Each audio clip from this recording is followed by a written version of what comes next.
Good evening. I'm Armando Cuellar, President of the Weslaco ISD Board of Trustees. This is in compliance with the Texas Open Meetings Act. Notice of this meeting has been posted online for at least 72 hours. The board is meeting by the use of Google Meets and telephone transmission, which allows two-way communication for members of the public during public comments. A recording of this meeting is being made and will be available to the public at a later date. The time now is 5:34, and I call this meeting to order. I'll now begin the roll call. When I call your name, each trustee signify your present by saying aye or present. When I call your name, please. Mr. Nieto? Present. Mrs. Jackie Sustaita? Coach Trevino? Present. Dr. Jaime Rodriguez? Present. Mr. Mark de los Santos? And Mr. Andrew Gonzalez? And myself, Armando Cuellar. Let the record reflect that we have a quorum present. Item 3, opening prayer. Dr. Valdez? Good afternoon, President Cuellar, members of the board, and members of the audience. This afternoon, we have the invocation being conducted by Ms. Maribel Magallanes, attendance clerk at Memorial Elementary, and I call on Carlos Robledo. He's going to be leading us with the following items. I would like to introduce Ms. Maribel Magallanes, attendance clerk at Memorial Elementary. Will everyone please, for the invocation.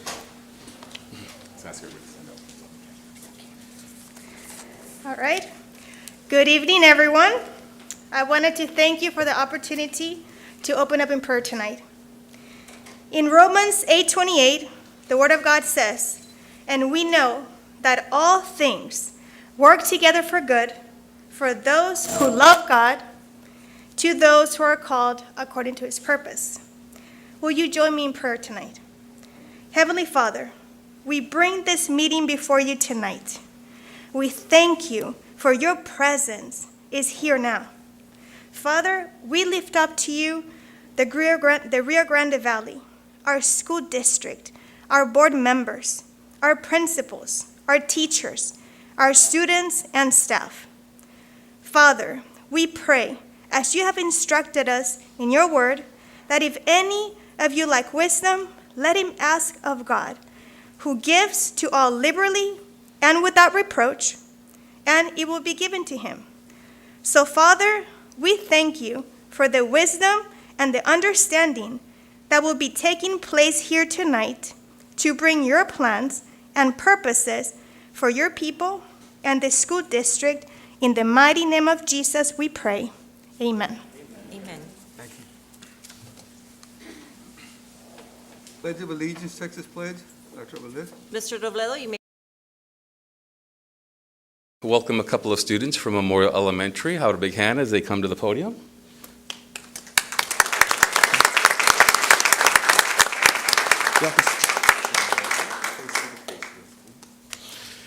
We have here with us two individuals, Francisco Guevara, first of all, junior. He is a fifth grader at Memorial Elementary School and is the son of Francisco Guevara Sr. and Edna De Leon. Francisco enjoys playing catcher for his coach pitch team, the Red Sox. He also loves reading and earned a perfect score on the Reading Star last year. Francisco wants to be a pediatrician so he can help kids live a strong, healthy life. He's also considering being a professional baseball player so he can play a sport while making a lot of money. If his parents are here, can they please stand and be recognized? Parents of Francisco Guevara.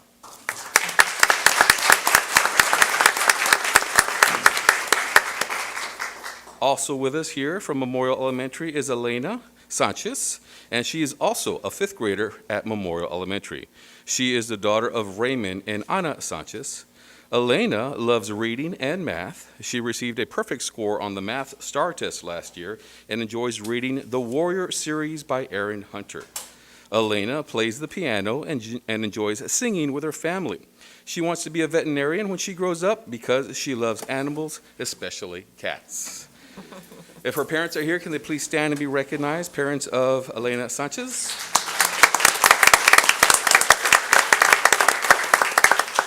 And if everyone can please rise and face the flag for the Pledge of Allegiance. Students, whenever you are ready. Allegiance to the flag of the United States of America and to the republic for which it stands, one nation, under God, indivisible, with liberty and justice for all. Texas Pledge. Honor the Texas flag.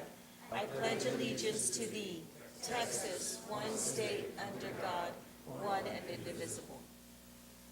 Thank you.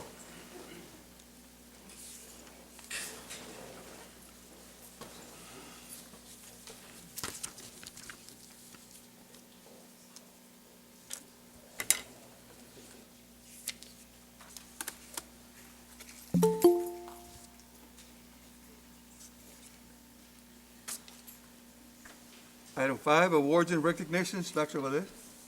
Yes, so this evening we get to recognize our fantastic and fabulous students and staff. So, Mr. Robledo, you may proceed. All right, well, we do have some student athletes that we'd like to recognize tonight. And how about a big hand as they enter the room? Some of our student athletes from Weslaco East High School. Let's give them a big hand.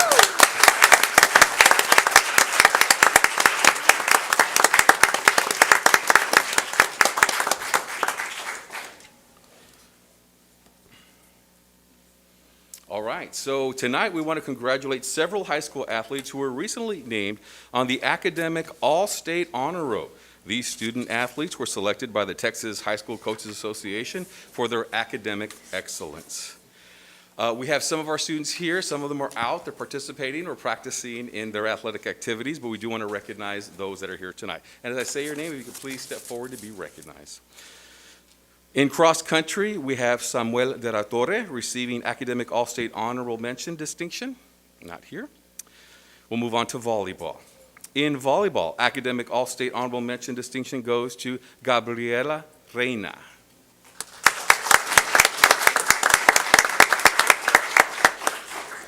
Also, Academic All-State Honorable Mention, Kimberly Quintanilla.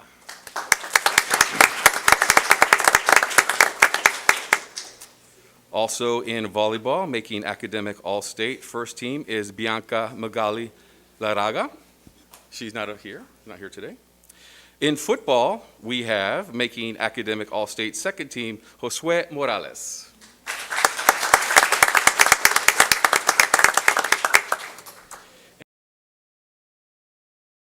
Team Pedro Garcia, not here today. Thank you very much. Was your name supposed to be on here? She's a coach. Here's a That's one of the coaches. I apologize. I thought you were a student. If their parents are here, can they please stand and be recognized? Parents.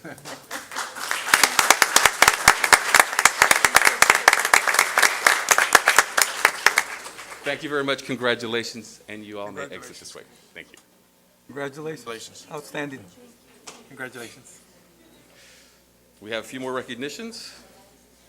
Okay, Sam, you can bring them in. Up next, we'd like to recognize some of our student athletes from Weslaco High School. How about a big round of applause as they enter the room?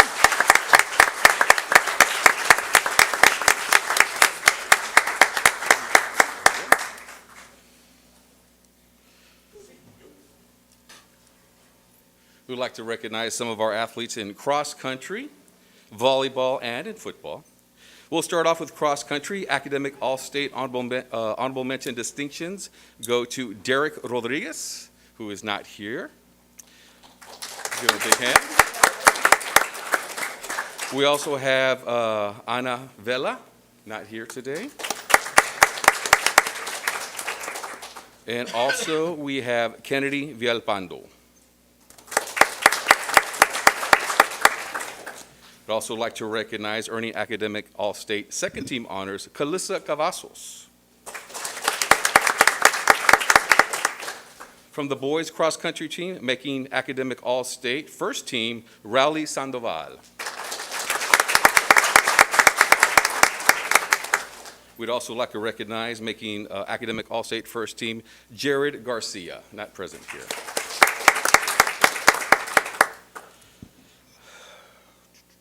In volleyball, as we move to volleyball now, making academic all-state second team, we have Yomaira de Anda. Also making academic all-state second team, Sarah Morales. We also have making academic all-state first team, Jada Moreno. In football, academic all-state honorable mention distinctions go to Noah Gonzalez. Also academic all-state honorable mention, Eric Gonzalez. Making academic all-state first team, Robert De Anda. We would also like to recognize one more first team academic all-state not present, Marcus Sines. If their parents are here, can they please stand and be recognized? Parents.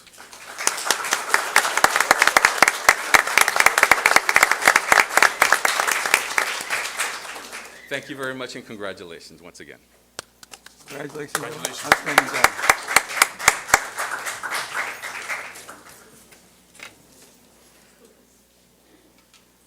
Okay. We would also like to celebrate a little bit tonight. We have some individuals from the Fine Arts Department, some of our band students who participated and qualified for all-state band. How about a big hand as they enter the room?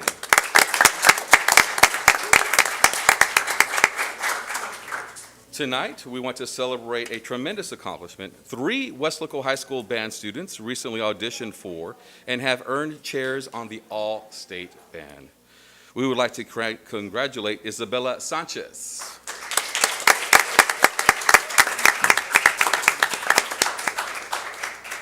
And we'd also like to recognize Raymond Sanchez.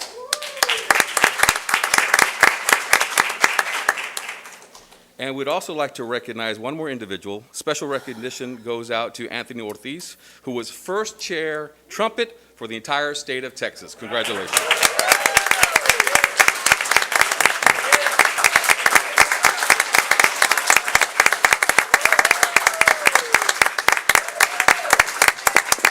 Very big honor. Congratulations. These students will be performing at the Texas Music Educators Association Convention in San Antonio at the Henry B. Gonzalez Convention Center on February 12th, 2022. These musicians are among the best in the state of Texas. Yeah.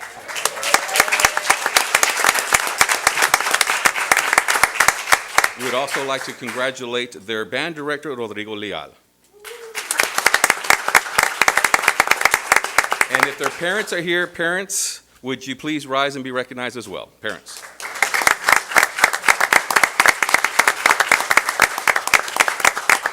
Congratulations to everybody. Congratulations. Best in the state of Texas.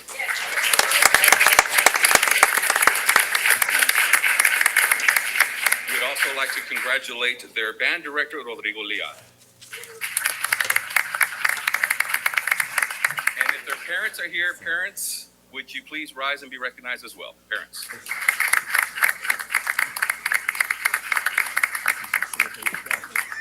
Congratulations to everybody. Best in the state of Texas.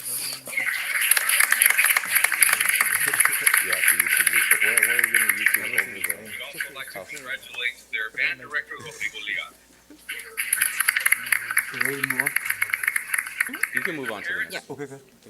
Before we go to the next item, I'd like to acknowledge that Mr. Mark de los Santos joined the meeting at 5:39. Okay.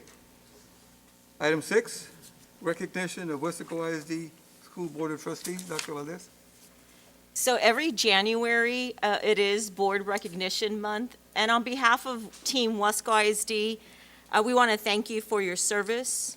We honor you today. We honor you all the time. You're a key member to the educational system in Texas, the entire state, and particularly Weslaco ISD. And you so eloquently and diligently and arduously work with parents, with educational professionals, with our community.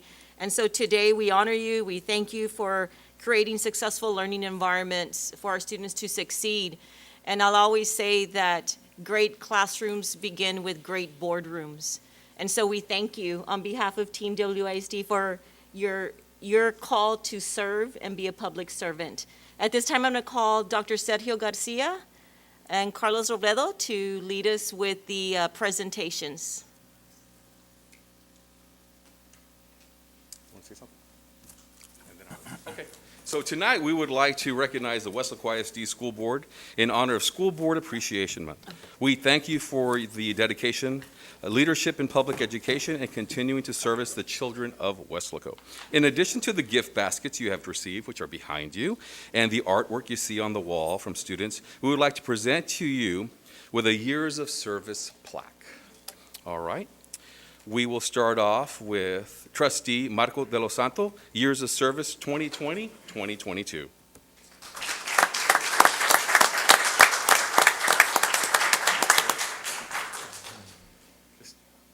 If you turn, we're going to take a quick photo. There we go.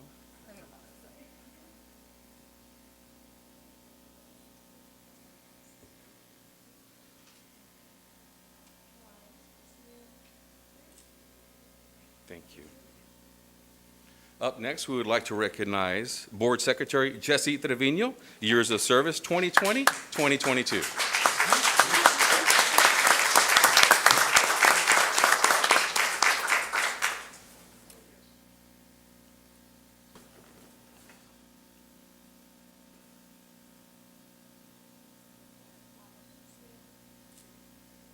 Thank you.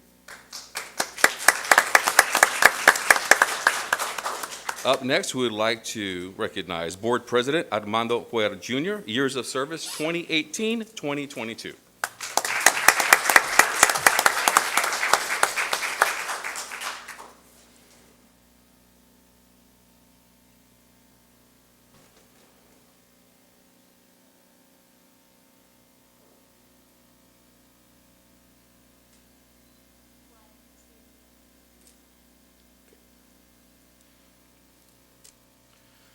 Up next, we would like to recognize Dr. Jaime Rodriguez, Board Vice President, Years of Service 2017 through 2022.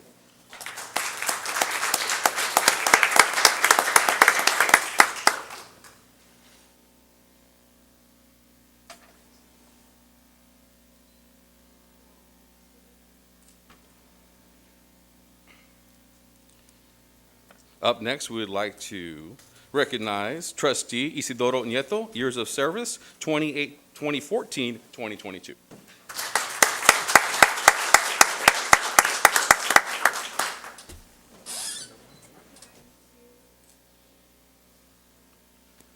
A couple of board members aren't here yet, but we'd like to recognize them.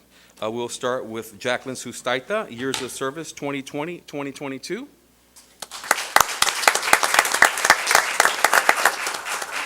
And we'd also like to recognize Trustee Andrew Gonzalez, Years of Service 2014-2022.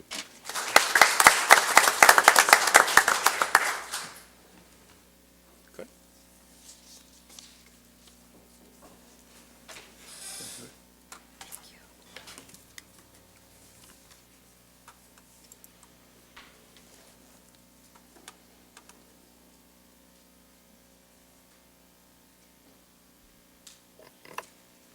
Up next, proclamations. Okay. Item 7, proclamations. Dr. Valdez? This afternoon, we do have a couple of, or a few, or several proclamations to declare this evening. So we have Carlos Robledo. He'll do the honors. Yes, ma'am. Tonight, we'd like to recognize we'll start off by recognizing our career and technology staff. I know we have some members online. If they are here, if they could also please stand to be recognized as I read this proclamation. Whereas February 1st through the 28th, 2022 has been designated Career and Technical Education Month by the Association of Career and Technical Education, where profound economic and technological changes in our society are rapidly reflected in the structure and nature of our work, thereby placing new and additional responsibilities on our educational system. And whereas career and technical education provides Americans with a school-to-careers connection and is the backbone of a strong, well-educated workforce which fosters productivity in business and industry and contributes to America's leadership in the international marketplace. Therefore, Armando Cuellar, President of the WISD Board of Trustees, does hereby proclaim February 2022 as Career and Technical Education Month. Congratulations.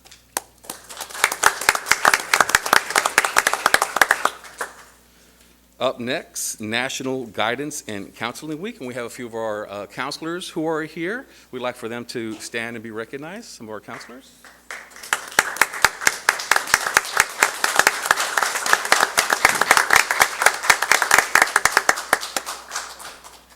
Whereas school counselors are employed in our schools to help students reach their full potential, and whereas school counselors are actively committed to helping students explore their abilities, strengths, interests, and talents as these traits relate to career awareness and development, and whereas school counselors help parents focus in ways to further the education, personal, and social growth of their children and our children.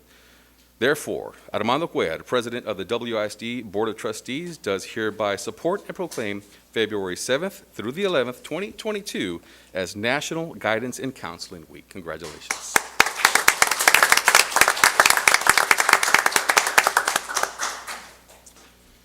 Up next, we have FCCLA Leadership Week. If we have anybody here from the participants from FCCLA, either in person or online, this is for you. Whereas Family, Career, and Community Leaders of America, the national nonprofit student organization, and family and consumer sciences students through grades 12 helps youth assume their roles in society through family and consumer sciences education in areas of personal growth, family life, vocational preparation, and community involvement. And whereas the organization extends classroom learning through chapter projects that develop leadership and initiatives and helps young men and women learn how to plan, make decisions, and carry out and evaluate programs of action as they work with other youth and adults in their community and their school. Therefore, Armando Cuellar, President of the WISD Board of Trustees, proclaims February 14th through the 18th as FCCLA Leadership Week at WISD.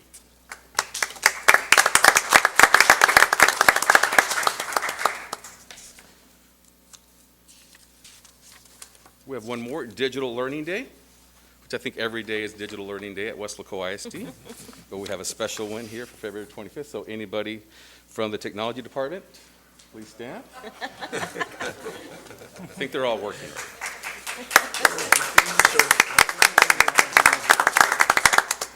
Whereas Digital Learning Day is an annual national and international celebration of technological and digital education in K through 12 schools, and where teachers in schools across the country and around the world hold local activities supporting the event, offering new and exciting ways for students to learn daily. And whereas teachers, students, and in schools in Texas across the nation are using innovative and technology to transform and improve education. Therefore, Armando Cuellar Jr., President of the WISD School Board of Trustees, does hereby proclaim February 25th, 2022 as Digital Learning Day. Congratulations.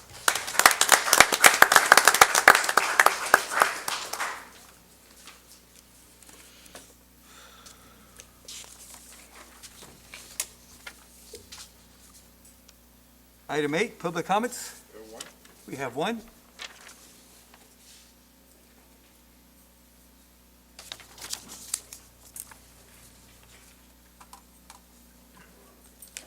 Okay.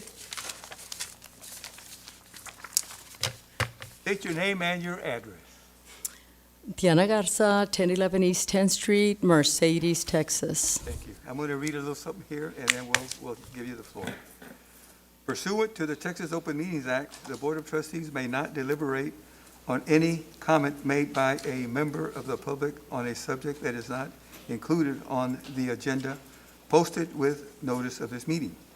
As per the Texas Attorney General, the scope of board discussion for a subject not part of the meeting. Let me take off my glasses here and remove the mask. Diana, excuse me. Now I can see better. Okay. As per the Texas Attorney General, the scope of board discussion for a subject not part of the meeting agenda is limited to only a proposal by a board member to place on the subject on a future board agenda. Specific factual information or recitation of existing policy may be furnished in response to inquiries, but the board shall not deliberate or decide regarding any subject that is not included on the agenda posted with notice of the meeting. Audience participation at a board meeting is limited to the portion of the meeting designated for that purpose. At all other times during a board meeting, the audience shall not enter into discussion or debate on matters being considered by the board, unless recognized by the presiding officer. No public comment presentation shall exceed 5 minutes. Any disruptive behavior by any speaker may result in the speaker's removal from participation in the meeting. Please be mindful of using names or personally identifiable information, as there is no immunity from defamatory comments while participating in public comments. You have 5 minutes. Coach Trevino will let you know at the 4-minute mark that you have a minute left. You have the floor. All right. Good evening, school board trustees and Dr. Valdez and all members of the community that are out there. I'm back again from November 3rd. I was here on November 3rd last semester to talk about an item, and, well, I wasn't able to talk about that item, but I talked about another one. So, school board trustees, Dr. Valdez, thank you very much for doing what was right on that evening of November 3rd. So I know I spoke on that agenda item, that you all had visited multiple occasions, and I asked that you do the right thing and put closure to that and move the district forward. So with that being said, thank you so much for doing what's right for the students of this district. And again, it's Weslaco ISD School Board Trustee Month. Thank you so much for all that you do.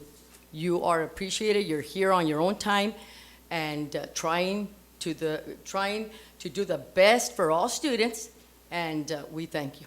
Okay, so with that being said, there's many things that I'd like to talk about, but I only have 5 minutes, so let me rush. Okay, so on January 2nd, 2022, I got multiple phone calls from staff members from a particular campus on a physical assault of a special needs child that occurred. You know, they called me, I didn't know them, and okay, they said, we're reaching out to you because you stated you're a child advocate for all Weslaco ISD students, and I said, sure I am. So that's why I'm here. There's several questions that I have on the procedures, what happened on that day. You have a safety and security director that was not informed of that physical assault of the special needs child. There was a police officer assigned to that campus that was oblivious as to what was going on that physical assault. I am wondering, why do we have a safety and security director and he was not part of the investigation, had no clue that transpired? That kind of bothers me, you know, because we have a safety and security director. Why wasn't he informed? We have a police officer that I didn't know that was assigned to that campus. He was clueless as to that physical assault. So, I don't know. I don't know what happened, why those people were not involved. Instead, there was a former employee of that school that is a director now that was called to investigate. So, I don't know how legit that investigation was since she was an employee of that school before. When I saw that video, it appeared to me that it was common practice. And when I got calls from staff members, and I will be emailing every single one of you on what was transpired from multiple staff members on what happens at that campus, you know, how that campus is run and has been for years. I will be emailing you. I'm not going to mention names here, but I will be emailing you what happens over there. So with that being said, please follow up and bring justice to that child. Very sad situation. Because as I look at each one of you up there that got elected to serve, to advocate for our students, each one of you has children. And most of the people out here that I know have children. let's pause for a minute.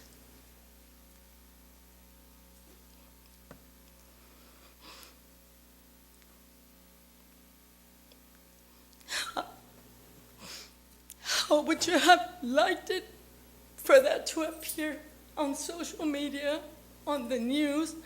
You're a child. So please reflect on that, because I know it's Agenda 13, B1. You know, every one of you up there has children. I know that for a fact, so please.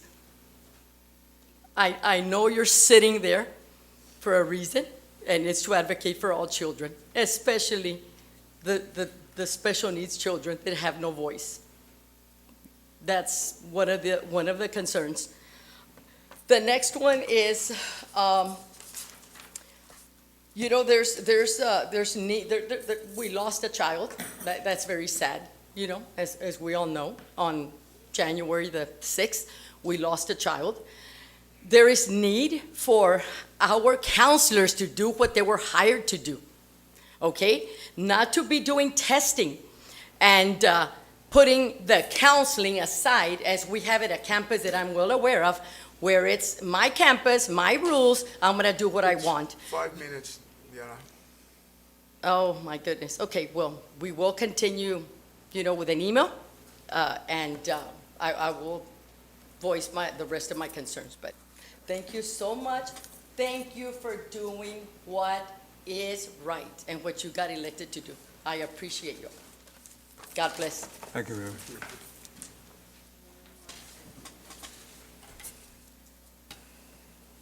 Item 9, Superintendent's Report. Dr. Valdez?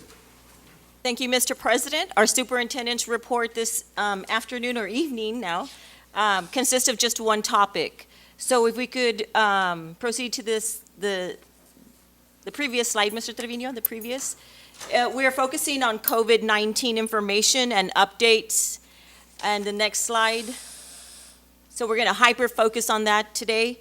Weslaco ISD continues to closely monitor this ever-changing COVID-19 pandemic landscape. We thank all of our stakeholders in advance for their patience, flexibility, and understanding. Please be prepared for sporadic shifts to remote conferencing for some classes and/or students. And so we had to take a sporadic shift. As you know, we had to extend the winter break due to the spike in COVID-19 cases. And so we thank everyone, all our stakeholders, for being patient, for being flexible, and being understanding. And that's not the end of it. Cases are still increasing, and that's why I have chosen to focus and hyper-focus on this topic today.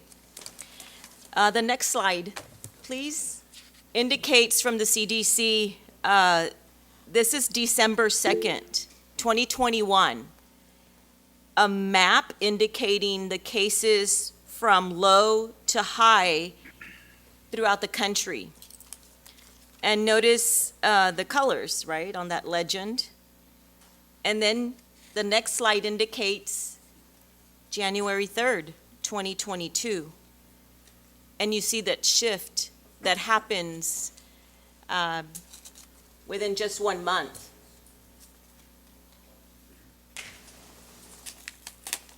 And so you see our area went from moderate to now high at the beginning of this year.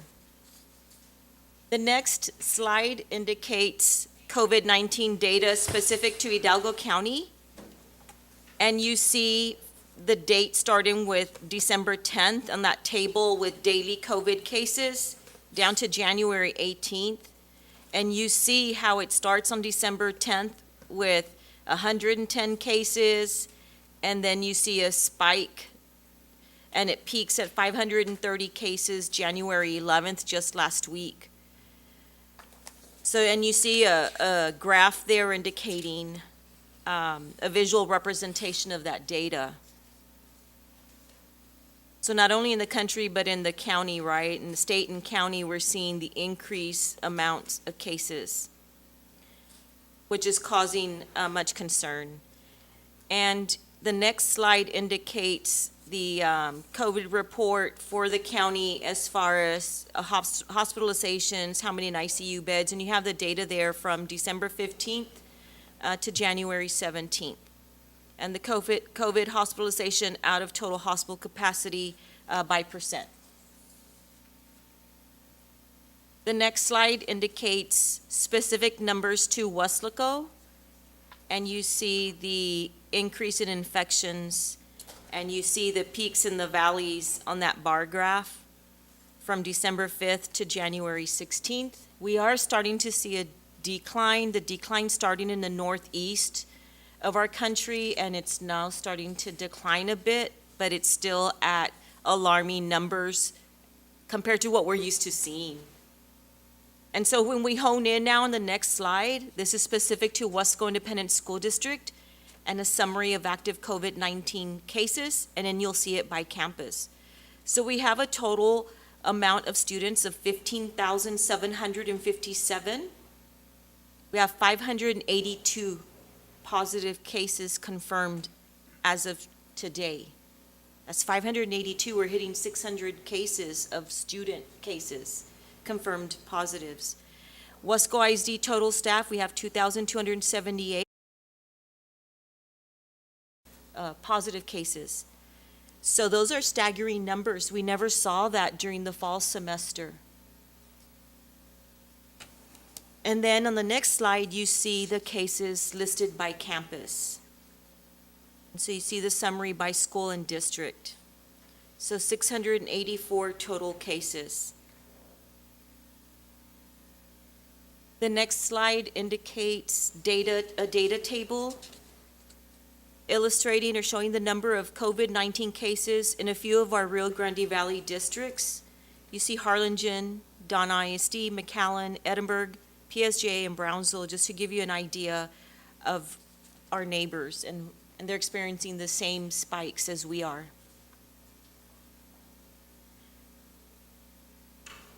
So that's why we call on all our stakeholders to be patient, to be flexible, and to be understanding, given the change. It's an ever-changing landscape.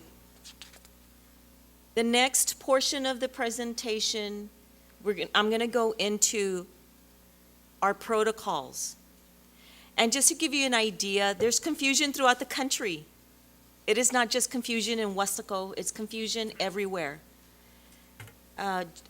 25 hours ago, the leader of the CDC was sharing information on they could have done a better job in providing clear communication in their guidance, the recent guidance that was released. And so we go based on, first of all, Texas Education Agency, their guidance.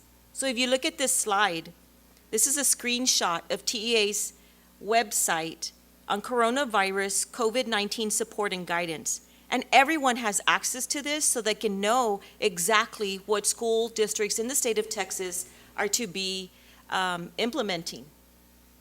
And I'm going to read what it says underneath that, the caption underneath the photo there. It says, the Texas Education Agency continues to work with the Office of the Governor, Texas Department of State Health Services, DSHS, and the Texas Division of the Emergency Management, TDM, to coordinate and plan the state's response to COVID-19. TEA's role in these efforts is to help coordinate the flow of information from the state to districts, help districts solve problems, and provide guidance that will aid in districts' decision-making. TEA does not have the general authority to close schools for matters related to health. So this is the why we do what we do in these matters. We follow TEA's guidance with that of the State Department of Health for our state. I did provide a link. I hyperlinked it so anyone can access the specific guidance from the state. The next slide is a CDC update. What I want to highlight in that excerpt from the CDC is underlined in red. You know how CDC recently updated their isolation and quarantine protocols? They don't supersede the state, local, tribal or territorial laws, rules, and regulations. It is the state and local health departments that lead the way for our guidance, for our protocols. It is not the CDC. And on January 7th, this was just the Friday before we reconvened from winter break, Texas Education Commissioner Morath held a webinar with all superintendents in the state, and he noted that we are to follow the Texas Public Health guidance that is provided by the Texas Education Agency, and that the CDC recommendations are only a guide for us. So the next slide, you see from TEA's website, Public Health Orders updated January 14th, 2022. That was this past Friday. We are receiving information from the state agency on a daily basis and updates. And there's also information there, buttons, if you will, that the public and all of us can access with further information should anyone wish to seek more guidance from the state. The next slide is the actual document provided by the Texas Education Agency titled Public Health Guidance, dated January 7th, 2022, the exact day that Commissioner Morath consulted with all superintendents throughout the state. I also hyperlinked that document because this is exactly what we are following. This document contains what I consider, and the team, the COVID response team for the district, describes as a combination of CDC guidelines along with the Department of State Health Services for the state of Texas. So if you will, it's a combination of protocols. But if anyone wants to study that, it's right here. This is exactly what we are following.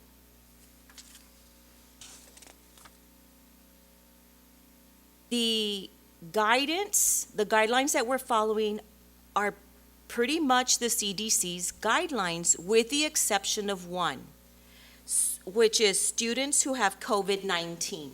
So if a student tests positive for COVID-19, if you look at TA's public health guidance, there's a link to the Department of State Health Services DSHS rule.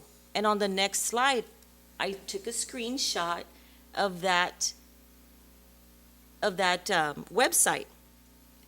And this is specific COVID-19 school readmission criteria from the State Health Department. And it tells us that a school administrator shall exclude from attendance any child having or suspected of having COVID-19. We have to exclude them. And it says the exclusion shall continue until the readmission criteria for the conditions are met. And so they stipulate 10 days. For adults, it's 5 days, as the CDC provides general guidance for the general public, right? For adults, it's 5 days. But for students, specific to the state of Texas, it's 10 days. And it gives you there the criteria that they have to meet. And so we're following what the state is telling us to do. On the next slide,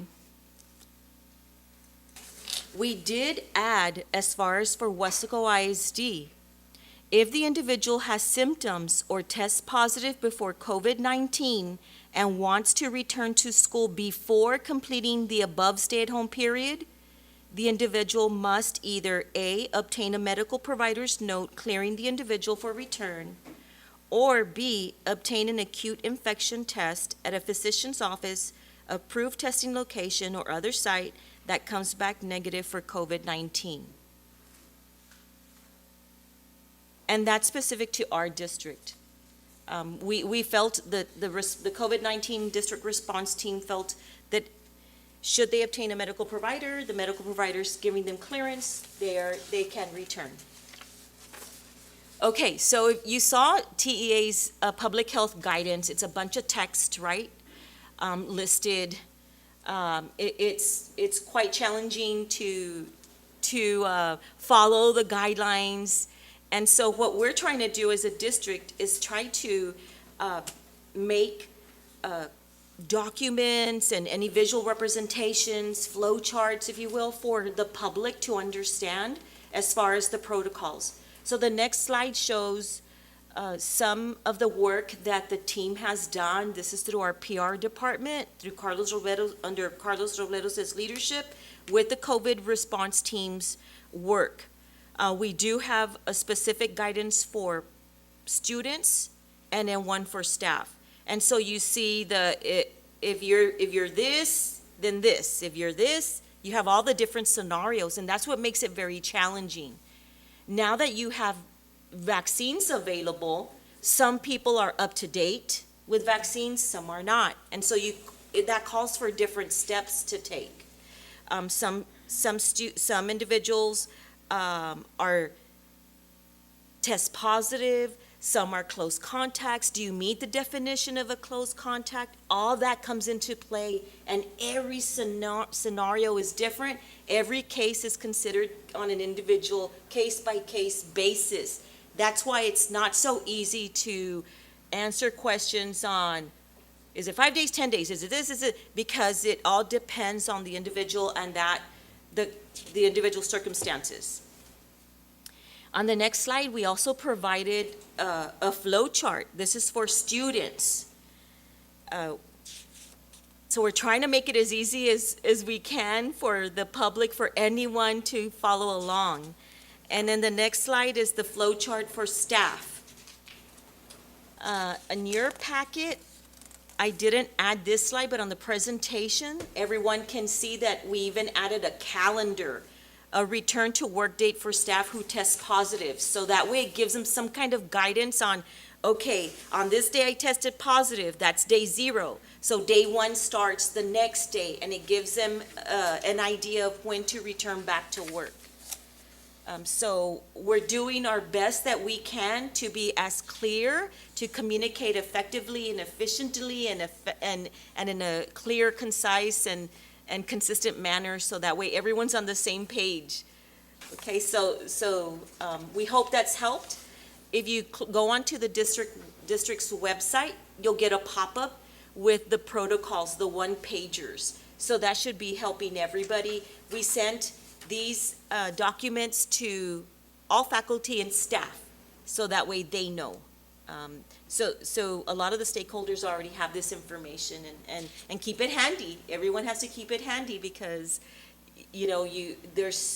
it's being transmitted so much, right? The quantity of positive cases and known close contacts are increasing, so you have to have this handy as a reference.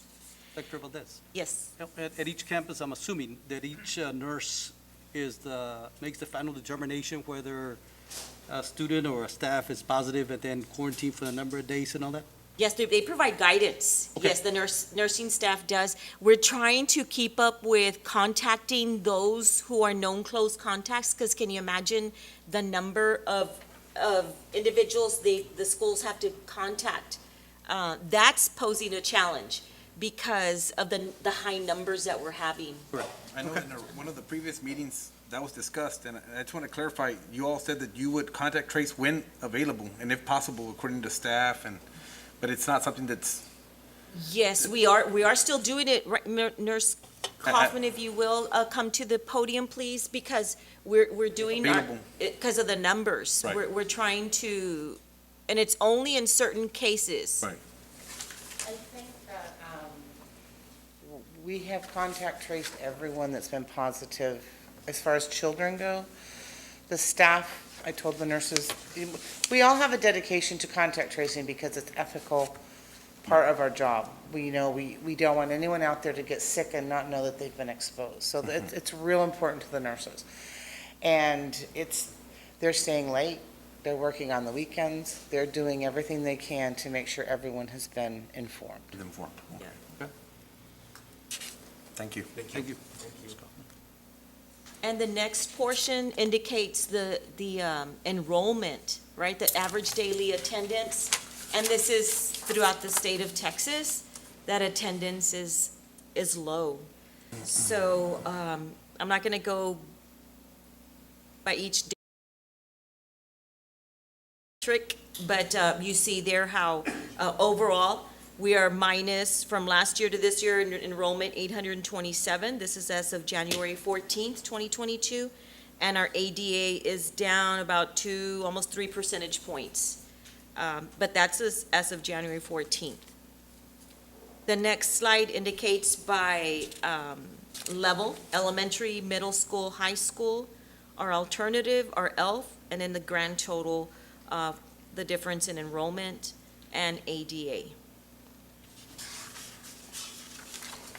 And I want to remind everyone on the implications, right, as far as the budgeted ADA shortfall of 1,191 students. But remember, there is a first 6 weeks adjustment that the state will provide, that TA will provide. And then on the next slide, TEA last Thursday did provide this update.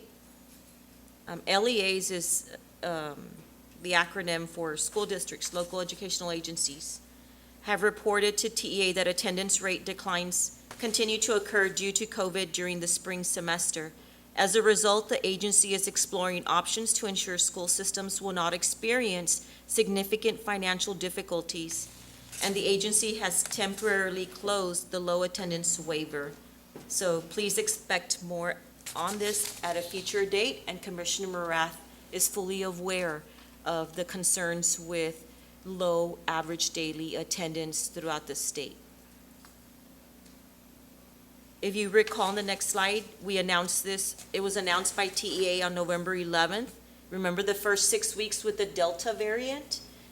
We were experiencing high number of cases and absences as well, and they made an adjustment to ADA.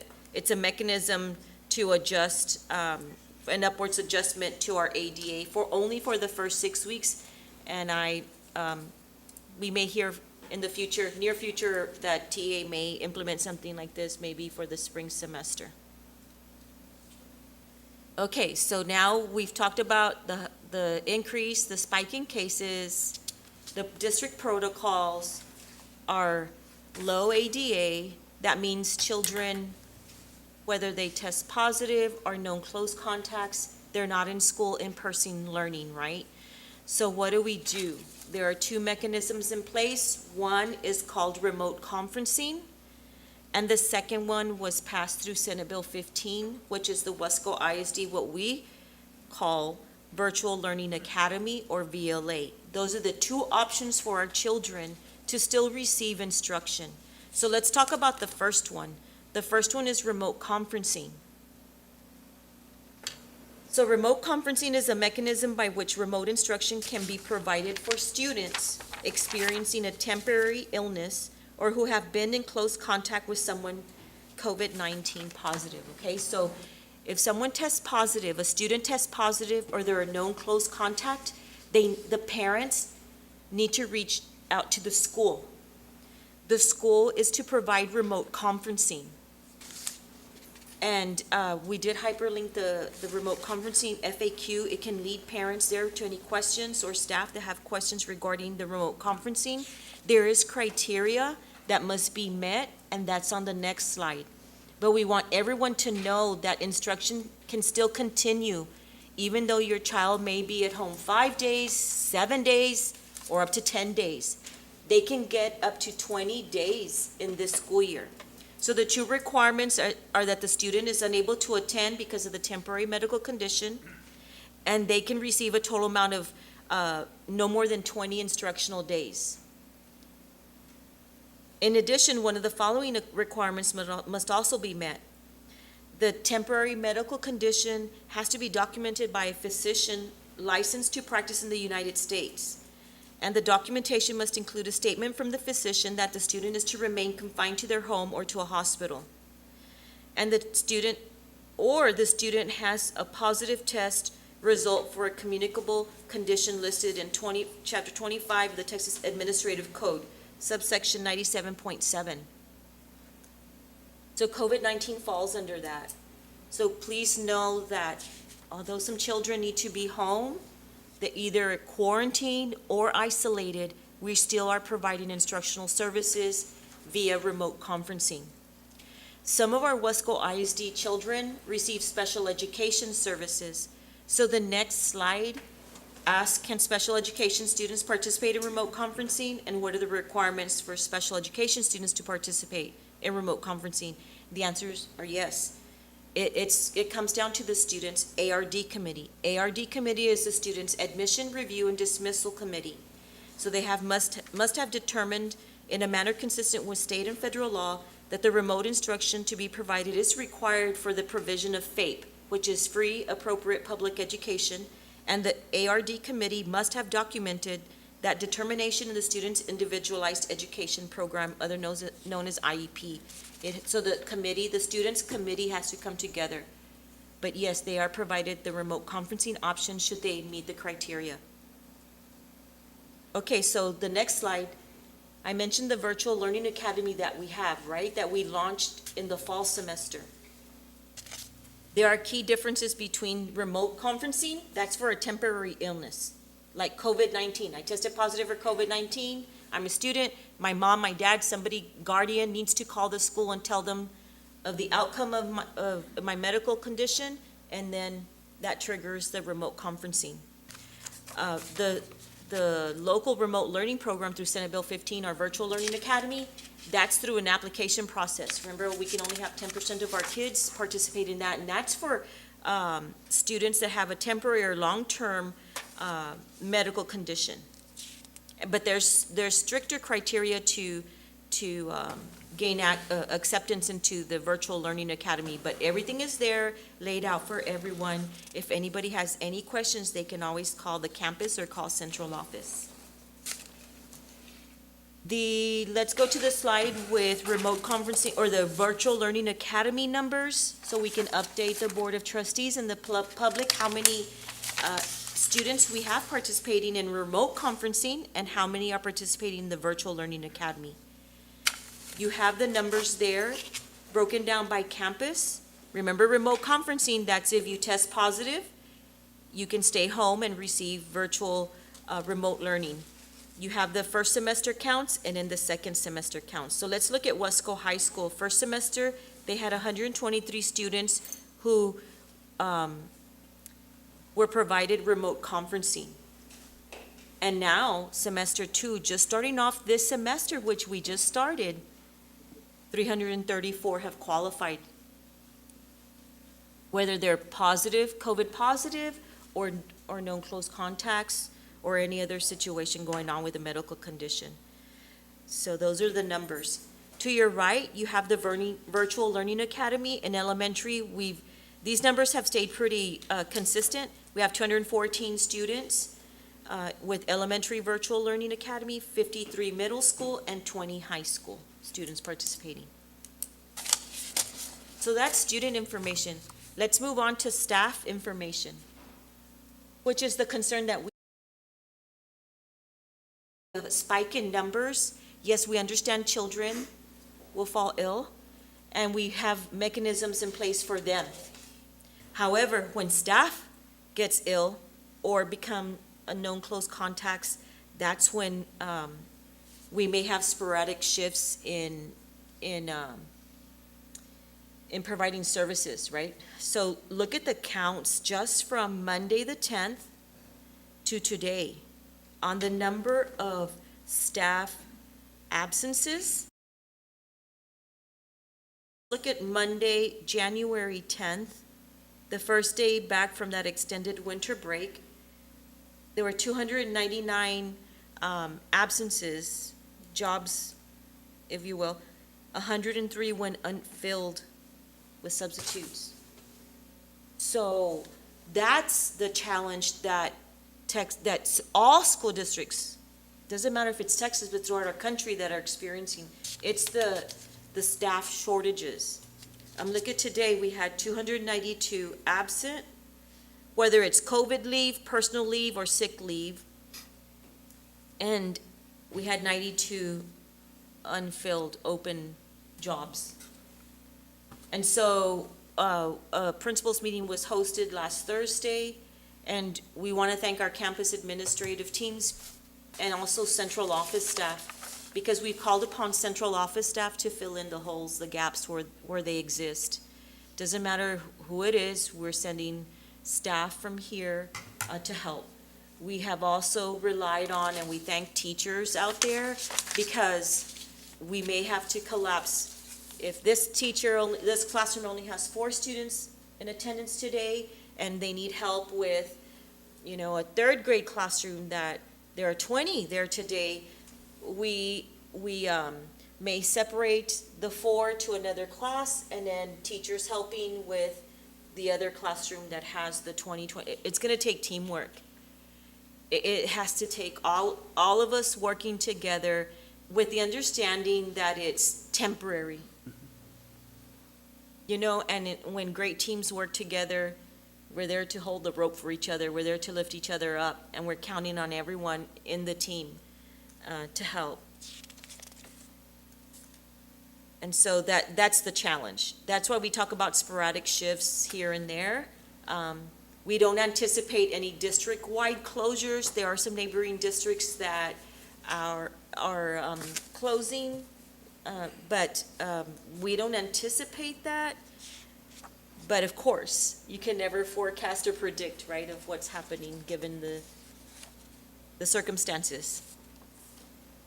And then the final slide, I just want to remind everyone the resources available, and they're listed there. We are having vaccination clinics every 3 weeks at all campuses. Weslaco ISD is participating in that COVID-19 testing project, meaning that we can provide testing for our staff. We do have PCR testing at the USDA building. You know that the rapid tests, those are hard to obtain. We've reached out to Region 1. Region 1 is then networking with the agency, with TEA, to get the rapid tests as well. We have everything in place. It's just charging on, moving forward, and pushing through.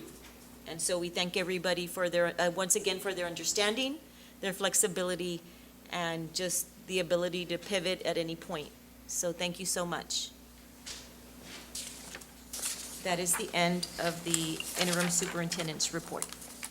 Thank you, Dr. Valdez. Let the record reflect that Mr. Andrew Gonzalez joined the meeting at 6:06.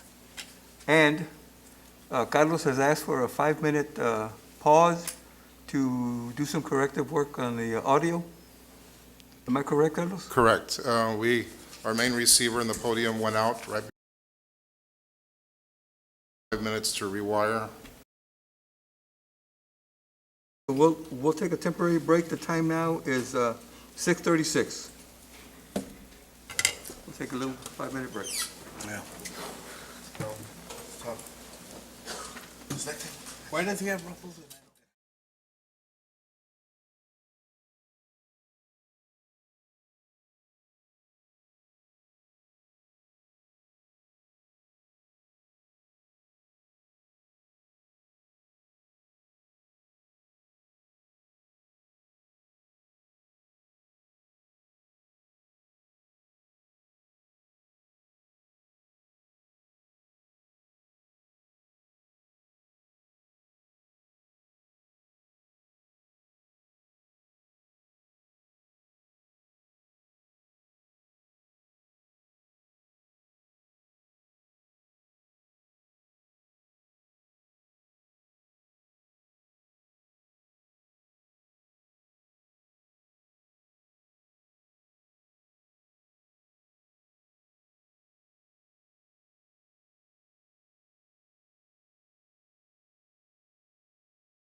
So we're good to start again? Dr. Valdez? We're on consent agenda. Interim, That's next. consent. We're on Carlos? Are we ready to start? Okay. Time now is 6:50. And we're going to continue with the regular board meeting, starting with the item 10, consent agenda. Trustees, look at your agenda items, and then we'll go through and see if there's anything that you want to pull.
Okay.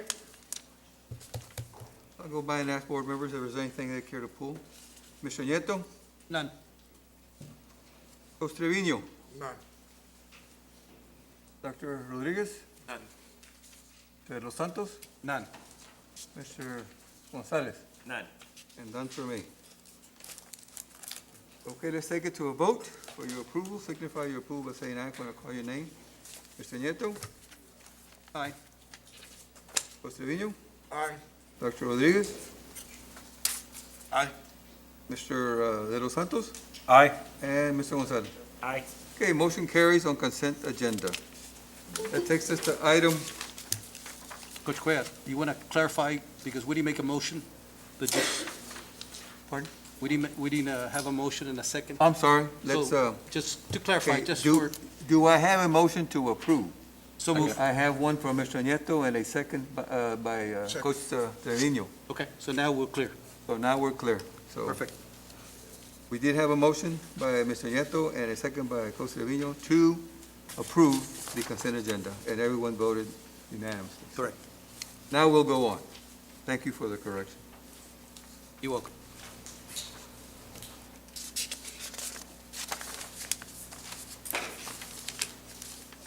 Item 11, discussion items. A, the interim financial report for the fourth month ended in December 31st, 2021. Dr. Valdez? Yes, no action is required in this item, but we do, there's recommendation for you to acknowledge the interim financial reports for the 4 months ending the year December 31st, 2021. We do have Mr. Andres Sanchez. You may proceed, sir. Okay, thank you. Good evening, Mr. Cuellar. Thank you, Dr. Velez, members of the board. For the 4 months ended December 31, 2021, in the general fund, we had an adjusted amended budget of $177,282,387. So far, in those 4 months, we have received $69,541,000, which represents 39% of the budget in revenues. Next slide, please. The next slide has the expenditures. I have them grouped in 5 different areas: instructional support, administration, district-wide support, and debt service. The total amended budget for expenditures through December 31 is $180,546,302. The amount expended or encumbered is $53,259,654, which represents 29.50% of the budget. The next slide that we have is a reconciliation of items that were added to the expenditure budget after the budget was adopted. And I'm going to cover a couple of them, because these are the ones that make our budget look like we're overspent, because we brought some items from fund balance that needed to be added. The first item is the first line on the next slide, for carryover of state allotment funds. That is for $6,625,000.81. These are funds from the state that we needed to spend, and we didn't get to spend them by August 31 of the prior year. So we had to roll them. They get added to fund balance, restricted fund balance at the end of the year. So for the 21-22 year, we added them to the budget.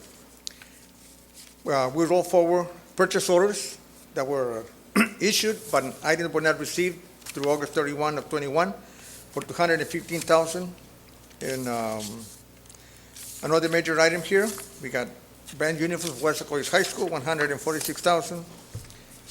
We added another human resource administrator to the budget of $107,000. Skip a page, the next one. Thank you. There was an additional roll forward of state funds of $187,000 for the Rider 78, that's for the pre-K students. And the total of all those items that were added to the budget from fund balance was $7,671,711. That amount, next slide, please. That amount, when added to the original budget approved by the board for expenditures of $172,874,591, gives us the total amount of the amended budget of $180,546,302. That is the report on the financial report. Any questions? I was gonna ask, when does I know that there is, like, we were talking about the ADA earlier, and the state might have some other type of assistance for school districts. I know we talked about, ESSER and reclassification, and then we talked about, staffing through attrition, but at what time, what's the window when you all start to develop the 22-23? We're going to get started pretty soon. We're Right. working on the timeline right now. Yes, because that one has to be approved before June 30. Right, yeah, early spring. So is there typically like a workshop where it's kind of brought to, rather than being brought to our attention to approve, is there a workshop where the development, because I know we're looking at also the enrollment, the ADA going to next year. Yes, and I will get with you and Mr. Cuellar, Okay. as members of the Budget Committee, to discuss that, yes. Okay, sir. We're already scheduling that, remember, Yes. Coach Trevino's request on the delinquent tax, so we can also Well, combine. okay, on February 3rd, and we can have something at that time. It may not be February 3rd, but we're looking after Okay, for, that's fine. on the proposed date. Yes. Uh-huh. Okay, sir. Thank you. Any other comments, questions? If there are none, Andres, thank you very much. Thank you. Thank you. Thank you, sir. Item B, acknowledgement of the Hidalgo County Tax Office Collection Report for December 2021, current taxes and delinquent taxes. I Dr. couldn't Valdez? speak before, I was out of line on the Yes, agenda. Mr. Sanchez, you may proceed on this Yeah, item. and we then do not have the report, we did not receive it. Correct. So there's no report to present. Okay, I'll thank you. provide it at the next one. Thank you you. there. Item 12, discussion and possible action items. A, discussion and possible action for the board to consider approval to change the regular board meeting scheduled on March 15, 2022. Dr. Valdez? Yes. Board of Trustees, March 15th we're closed for spring break. So we need to schedule another date. So you do have two dates there. We do have Thursday, March 10th, 2022, or Tuesday, March 22nd, 2022. We do prefer the Thursday, however, we can work around whichever one. It doesn't matter, whichever y'all want. I know there's some trustees that cannot make it on Thursdays, so you may prefer Tuesday. It's up to you. Can we do the 9th, by any chance? Yes, we could do the 9th too, as a possible date. So it's either having it before spring break or after spring break. I'm good with whatever. Yeah, I'm fine with majority. Wednesday's fine with me. Wednesday the 9th? Make the thing, yeah. I'll make a motion. Okay, we have a motion by Mr. I'll second. Gonzalez to have The regular board meeting scheduled for March the 15th, to have it on March the 9th, 2022. Second. Okay, we have a second by Mr. Nieto. Yes. Okay, we have a motion by Mr. Gonzalez to move the meeting to the 9th of March and a second by Mr. Nieto. Any discussion? Okay, let's take it to a vote. Signify your approval by saying aye when I call your name. Mr. Nieto? Aye. Costa Trevino? Aye. Dr. Rodriguez? Aye. Mr. Los Santos? Aye. Mr. Gonzalez? Aye. Motion carries. That's for March the 9th, correct? Correct. Item B, discussion and possible action for the board to consider renaming the WISD Performing Arts Center to the Susan M. Peterson Center for the Performing and Visual Arts. Dr. Valdez. Administration recommends the renaming of the WISD Performing Arts Center in honor of Mrs. Susan M. Peterson. You know, Mrs. Peterson, a longtime Weslaco educator. She especially supported our fine arts students and the entire department, right? So we have met the guidelines for naming facilities as established by board policy. And so the guidelines, a timetable of not less than 3 months. And so we did bring this forward on August 11th, 2021. And so we did discuss it, and it's met the timeline. So administration recommends your approval in renaming the PAC to Susan M. Peterson Center for the Performing and Visual Arts. So move to approve. Second. Okay, Mr. Nieto, Yes. make the motion to approve, and a second by Mr. Los Santos to approve the naming of the Performing Arts Center of Visual Arts to Susan M. Peterson. Is there any discussion? I think it's a good representation for Mrs. Peterson. I had the opportunity to work with her as a principal for 6-7 years, and then, of course, later on here at central office. So it's a good tribute to Mrs. Peterson. Anybody else? Okay, and I second that, Mr. Nieto, having worked with Mrs. Peterson, and I couldn't have worked with a more wonderful person and somebody who was more caring for the school district, so very, very deserving honor. Okay, let's take it to a vote. Signify your approval by saying aye when I call your name. Mr. Nieto? Aye. Costa Trevino? Aye. Dr. Rodriguez? Aye. Mr. Los Santos? Aye. And Mr. Gonzalez? Aye. Motion carries. Item C, discussion and possible action for the board to consider approval of a procurement method of construction for the Bobby Lackey Stadium running track replacement. 1, board determination of a procurement method of construction that will provide the best value to the district for the project. 2, board determination to retain the authority to rank the proposals to be received for this project, or board delegation of their authority to the administration to rank the proposals to be received. And 3, approval of criteria and points to be used for ranking the proposals. Dr. Valdez. Yes, Board of Trustees, our track surfaces at various stadiums or facilities are in need of improvement. We want to begin the work with Bobby Lackey Stadium. That is where a lot of our competitions as far as for track and field are hosted. The surface has delaminated or detached from the asphalt base, and so it presents a safety concern for our student athletes. And so administration recommends the competitive seal proposals method of construction. We will leave it up to you whether you want to make the board makes the determination to retain their authority to rank the proposals, or you delegate the authority to administration to rank the proposals, and that the board approves the criteria and points to be used for ranking the proposals.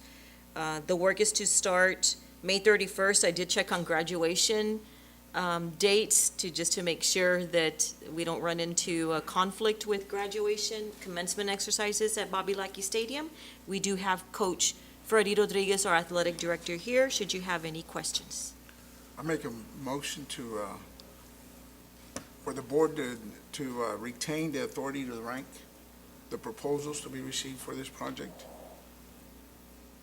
Okay, we have a motion by Costa Trevino for the board to retain the, You want to do the first part? You wanna do the first Coach? part, Coach? Competitive seal proposal, and then and then for the board to rank it, and then to follow Okay, them. so let's go with the board determination of the procurement method of Okay. construction that will provide the best value.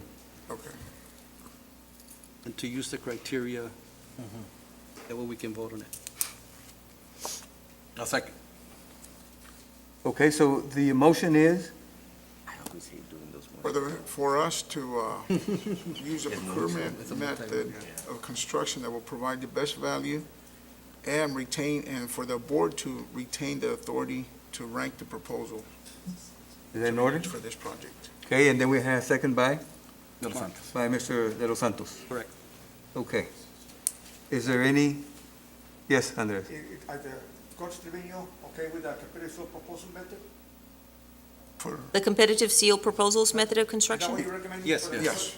Okay, sorry. My question is just as far as funding. Is this a project that was already in the works, something that's been budgeted, or? No. So where would the funding be coming from? I'm not signing fund balance. Unfortunately. No, not in the budget. None of the facilities are in the budget. And we're talking, what is the proposed cost there? About $500,000. Yes, around 500, worst case scenario, 500,000, with the asphalt if needed to be replaced. And that's what the concern is the asphalt. Okay. And what's the current the balance there for the unassigned fund balance? So, say that again? The balance right now that we currently have? In the unassigned In fund the balance, unassigned how fund much balance. do we have in? Sorry. Yes. With fund for, at the end of 2021, which will be explained at the audit, will be 50 million. So we're going to have a little extra for these projects. All right. My Thank you. question to Mr. Rodriguez is, to Coach is, when was the last time we replaced a track? I know you weren't AD, but Yeah, Coach, in 2017, they did an overlay, an overpour. They didn't replace the track, they just removed the red surface and brought in new red surface, kind of like a sandwich. okay. And that's what's causing, that we had a major flood in 2019. So now because we blanket the original surface, all the humidity, the moisture is getting trapped in the asphalt, which is damaged, causing the track to bubble all over the place. It's real mushy. So that warrant's about to expire from the 2017 job that they did on that track. Okay, and that's, I guess that is my concern. Yes. You know, we're putting a new track, but are we addressing the main problem, the main issue? Yes. What's gonna happen the next time we have a significant flood? So we had several companies come in and look at both tracks at East, because I'm targeting East for next year, and I'm looking at them.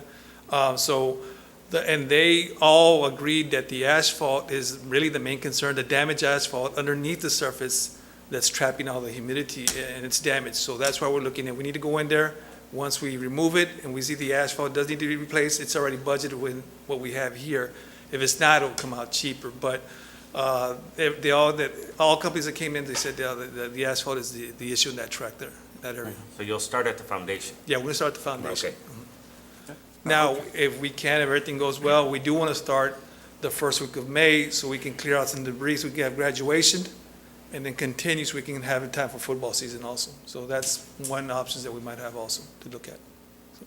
So are they gonna be able to use it right now, run on it this year? Yes, sir, because it's been getting patchwork for the past 2-3 years, Coach, Mr. Trevino. So we're currently fixing up today, as a matter of fact, we finished today, the patchwork that needed to get done in order to get our track season in, because we have several track meets Yes. right around the corner and that, and big, we're talking about We normally hosting host district some and of the bigger area, ones in the soccer, so, we're hosting the big meets. So yes, it should be done today, this afternoon.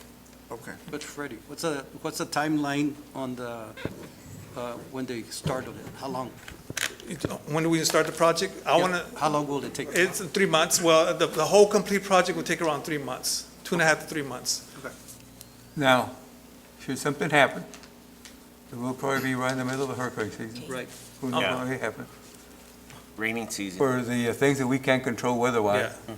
has Coach Roman will he have made arrangements to practice wherever and not lose, Yeah, because the coach, preparation time? the turf will be fine. We can be on the turf and practice on the turf. It's just, getting really maybe worst case scenario, the early games, non-district games for East and High, if the track's not ready. Maybe try to reschedule those games away if possible. That's going to be our backup plan. So I'll discuss this with Coach Burgett and Coach Stroman and see if we can have backup plans in case for some reason we get a delay because of weather, we can get, we have Plan B to move on forward. That's something to prepare for, because other school districts have done some, done similar things, and it's just a Yes. matter of being prepared with Plan B, Plan C. Yes. True. Okay, so, any further questions? So the motion was for a determination of the procurement method of construction, board determination. It'll provide the best value to the school district, and for the board to determine, Coach Trevino? Correct. For the board to determine the authority to rank the proposal? Yes, sir. This was your motion, and it was seconded by De Los Santos. Mr. De Los Santos. Competitive seal, Coach. Okay, so now let's vote on that. Signify your approval by saying aye when I call your name. Mr. Nieto. Aye. Coach Trevino. Aye. Dr. Rodriguez. Aye. Mr. Dos Santos. Aye. And Mr. Gonzalez. Aye. Motion carries. Thank you. Item D, discussion and possible action for the board to consider approval of an order authorizing the issuance of an amount not to exceed $12,735,000 Weslaco Independent School District Unlimited Tax Refund Bonds, taxable Series 2022, levying a continuing direct annual ad valorem tax and providing for the security and payment thereof, prescribing the form, terms, and conditions, and resolving order matters incident and related to the issuance, sale, and delivery of the bonds, including the approval and distribution of an official statement pertaining thereto, and authorizing the authorized representative to approve the amount, interest rate, the terms thereof, and certain other procedures and provisions relating thereto, authorizing the execution and delivery of a purchase contract relating to said bond, a paying agent dash registrar agreement, and an escrow agreement, providing an effective date and enacting other provisions relating to this subject and purposes of this order. Dr. Valdez. The school district currently has the opportunity to refinance a portion of our long-term unlimited tax debt for economic savings. The current low interest rates allow the district to achieve debt service cash flow savings for immediate budget relief. The district can issue unlimited tax refunding bonds, and that's our taxable Series 2022, the refunding bonds. Administration recommends that the Board of Trustees consider approval of an order authorizing the issuance of an amount not to exceed $12,735,000 of the Weslaco Independent School District Unlimited Tax Refunding Bonds, taxable Series 2022. Move to approve. I have a motion by Mr. Gonzalez, I'll second. a second by Dr. Rodriguez for the agenda that I just read. Is there any discussion? No questions. I would have liked just to have a workshop, or have this included in the workshop before taking action on this. Mr. Vela, I know the last time you presented to us, is this kind of, we gotta hit it now? Because the rates benefit us? Yes. What you have before you is what is called a parameters authorization. What a parameters authorization does, it delegates the authority to price to any one number of persons. It could be the superintendent, it could be your business person, it could be a member of the board, it could be any members that you desire to have. Now, this is authorized under the under the local government code, section 1207. And what it does, what it's designed to do is to allow flexibility in the pricing in interest markets that are volatile, that are moving either up or down. It gives you the opportunity to optimize on on the trends of interest rates, whether they're going up or they're going down. Now, one of the features in the memorandum and the write-up that that Andres Sanchez did is that it gives you the opportunity for 6 months to look forward. So let's say that we targeted a date of February the 15th to sell the bonds, and the market wasn't there, or that the savings were not something that the district wanted to take advantage of. In other words, they were too low. Well, with this parameters order, you don't have to come back to the board, but you can continue to monitor the rates with the help of your staff, the pricing officers, your financial advisor, and your underwriter. So there's that continuous exchange. So it's a tool that provides flexibility to try to achieve a goal. And what is the goal? Well, the goal is to achieve a certain level of savings. Now, there are certain things that under that cannot be extended. For example, the maturities cannot be extended for the 2015 B bonds that are being, so they would stay as February the 15th of 2036. So that doesn't change. So there's no moving of the goalpost. That was my concern, yes. Okay. The other thing, you can recommend a certain level of savings if that's what you want to do in terms of parameters. You can also link it to a present value number. It's all detailed in that memorandum that my partner Andre wrote, as well as the excellent synopsis that Mr. Sanchez did. So if you have any questions, I'll be more than glad to ask. No, sir, that was my concern, making sure we didn't extend. No, you won't. Okay. Thank you, Mr. Thank Vela. you so much. Appreciate you clearing that up for us. Yes, thank you, sir. Okay. Any further discussion? Let's take it to a vote then. Signify your approval by saying aye when I call your name. Mr. Nieto. Aye. Costa Trevino. Aye. Dr. Rodriguez. Aye. Mr. Dos Santos. Aye. And Mr. Gonzalez. Aye. Motion carries. Item E, discussion and possible action for the board to consider approval of a contract for the hiring of bond counsel on a contingency fee basis. Dr. Valdez. Yes, so we need to select or approve the contract for hiring of the recommendation for Bickerstaff Heath Delgado Acosta LLP of Austin, Texas as bond counsel on a contingency fee basis. And we have Andres Sanchez here. You may proceed. Yes, thank you, Dr. Valdez. Mr. Gregory Miller is a partner with the Bickerstaff law firm in Austin.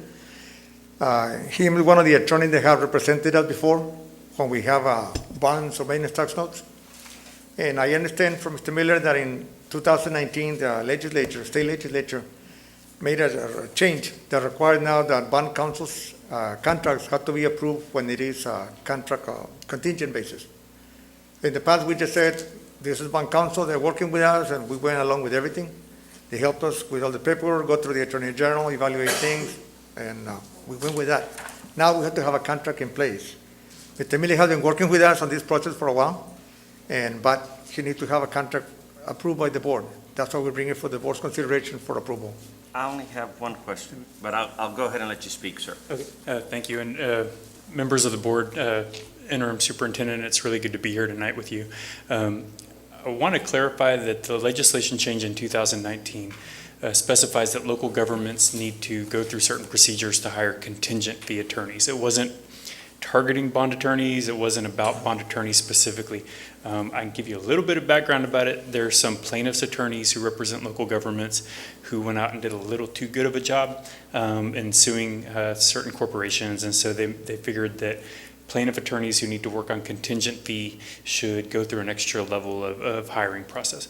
Bond attorneys, as you know, are exclusively, 99% of the time, I can't think of any other instance in which they're not hired on a contingent fee.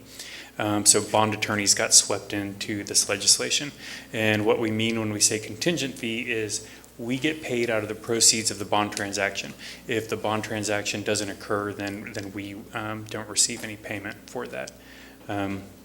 I could also add a little bit more background. We've been serving the county, the district, since 2015, and we're very proud to have been able to do that. Our firm was established in 1980 to serve local governments such as school districts across the state. We are, to my knowledge, the largest law firm who focuses in Texas on serving local governments. And I'm proud to say that we also, unlike a lot of bond firms, we have an office in McAllen, Texas, which is serviced by Kevin Pagan. So we're proud of our representation here in this part of Texas and look forward to continuing working with y'all. Any questions, I'm happy to take as well. So I had a question, but it was for Mr. Sepulveda. Just so that, and thank you for helping us in the past, do we have to follow an RFQ? Then I'm good. That was my only question. My concern is, why aren't we given options, Andres, or why was, and nothing against Bickerstaff, but just, why aren't we given the option to select this? Why are we just being told, hey, this is who's out there? I'd like to see other people, see what they have to offer, or see the back. I mean, I don't understand why we weren't given that. Well, Mr. Trevino, with all due respect, when we started with the process, we started working with Mr. Vela, and I called on the firm, because they are the one that helped us with the information that we studied, and we presented to the board a couple of times already before. And we've always done it like that. We bring them, they help us, and that's what we've done before. As Yes, far as, but we have. I understand. That is why we did it like that. I'm not saying that we shouldn't have. But this time, I don't know that we have much time for, invite all the attorneys to see what they have. But it's up to the board. Yeah, I like option. I like to, I don't understand why, I mean, I understand what you're telling me right now, but I would have liked to have an option and have somebody present, just like he presented, a little bit of his background. I'd like to have that option of being able to go out and see what else is out there. Okay. And I understand he may have been with the district for a long time, but, Yes. it's always good to see what else, see the waters and see what else is out there. Is there a timetable, Mr. Sanchez? Well, like Mr. Vela was saying, we're looking forward to hopefully have a sale of the bonds on February 15. And I'm a CPA, I'm not a financial person, but I know market conditions and the rates are supposed to be going up 4 times a year, beginning pretty soon. So we might end up paying higher rates and have less savings on the interest that we're going to save on payments. I don't know if the delaying will affect that. I just want to make that comment. If I'm not mistaken, this was actually brought up by I think myself, like sometime in October, November, and that's when we got the ball rolling on this sale of the bond and so forth. Because prior to that hadn't been brought up at all. But, true, we hadn't brought it up to the board, you're correct. I had received the information, I had discussed it with Dr. Valdez, but because we were going through the forensic audit, we didn't bring it up to the board. That is the only reason we didn't bring it. Mr. Vela and his company have been working on keeping us abreast of the rates of the chances to refinance the bonds for about 1.5 years, I believe.